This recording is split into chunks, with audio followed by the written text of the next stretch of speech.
नमस्कार सोलापूरकरांनो, तुमच्यासाठी एक महत्त्वाची आणि कामाची बातमी माझ्याकडे आहे। आता आधार कार्डशी संबंधित कामासाठी लांब रांगेत थांबायची गरज नाही।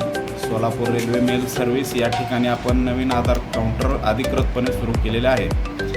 या ठिकाणी तुम्हाला नवीन आधार कार्ड काढणे, मोबाईल नंबर किंवा ईमेल अपडेट करणे, नाव पत्ता किंवा जन्मतारीख दुरुस्त करणे, लहान मुलांचे बायोमेट्रिक अपडेट करणे इत्यादी सुविधा उपलब्ध करून देण्यात आलेल्या आहेत। तर मग उशीर कशाला करताय?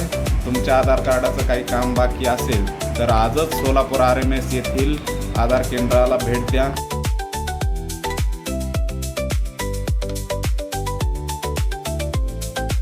ही माहिती तुमच्या कुटुंबासाठी, मित्रांसाठी खूप महत्त्वाची आहे। त्यामुळे हा व्हिडिओ तुमच्या WhatsApp ग्रुपवर नक्की शेअर करा आणि सोशल मीडियावर टाइमपास व्हिडिओंना लाईक करण्यापेक्षा अशा कामाच्या माहितीसाठी आपल्या पेजला आत्ताच लाईक आणि फॉलो नक्की करा। आपल्या केंद्राचा पत्ता RMS building, Solapur railway station. धन्यवाद।